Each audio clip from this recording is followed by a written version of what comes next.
Hello, my name is Chad Lehman from the Neil Squire Society, and this is a presentation on the NOC website, the National Occupational Classification website.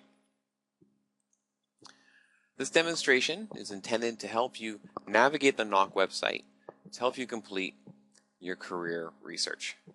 The NOC website has a variety of information that is very valuable in helping you learn about careers and is the primary source regarding career information.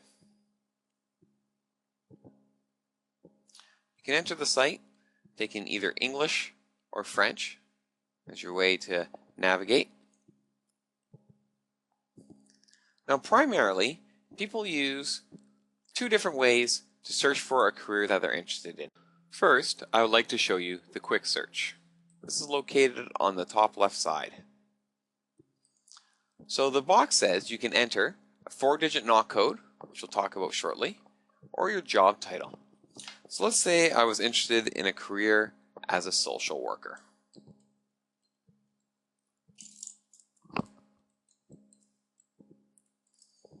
So I've typed in my career I would like to research, and I can click the Go button.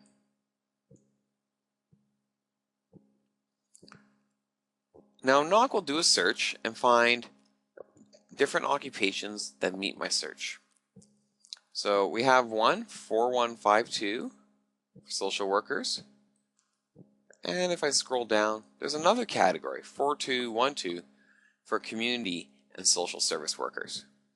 And I can see underneath the search, it gives me some example job titles that would fall under each category. So I'm going to choose 4152 social worker. Now 4152 is the NOC code. This is a very important piece of information that you should capture. So when you find a career that you're interested in pursuing, you should definitely record the NOC code. It's a unique number that defines this career, and it's useful on more than just the NOC website. The same code is used to classify careers on other information websites that we'll be looking at, including Career Cruising, Job Futures, labor market information, and some provincial sites as well. It also is often used on different job hunting websites. So instead of worried about what job title to type in, you can use the NOC code, and it'll find all the careers and all the jobs that fall within this occupation. So the NOC code is very important for you to capture. When you open the occupational profile, you'll come across the following information. Again, there is the NOC code with the occupation title. After that, there is a lead statement that provides a general description of the occupation. There are some example job titles, so different jobs that fall under this occupational group, and usually there's quite a list if I click that View All Titles link. Some of the most important information that you'll want to read and to document in your career research are the main duties, giving you a list of the duties that people in this occupation perform. So you can see a social worker has a very long list of duties that is very common for all social workers. Another very valuable piece of information are the employment requirements. What sort of education, skills, and background do you need to be employed in this occupation? And finally, there's a section called Classified Elsewhere, with other occupations that you may wish to investigate and pursue that are similar to the one that you search, but may be slightly different.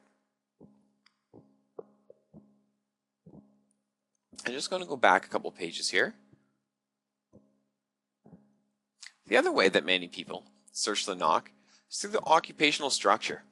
This is especially useful if you're not sure what occupation or career you wish to target. By clicking on occupational structure, it breaks down all the possible occupations into 9 major categories. And these actually make up the first digit of your 4-digit NOC code. So for example, if I wanted to pursue a career and let's choose social science, education, government service, and religion. So you have these different categories.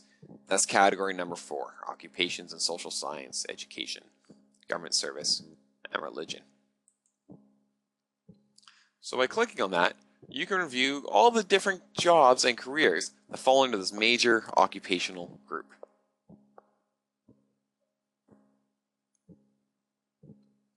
So for this example, let's look at educational counselors. I've came across this. The code is 4143. So I'll give that a click. So I've opened up 4143, educational counselors.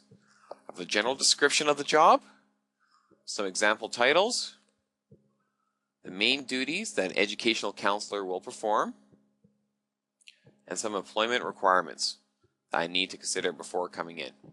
Sometimes some careers have an additional information piece as well, additional information you may have to consider. And then again, it always ends with a classified elsewhere, similar careers that you may wish to investigate and explore. This concludes our presentation on the National Occupation Classification, better known as the NOC website.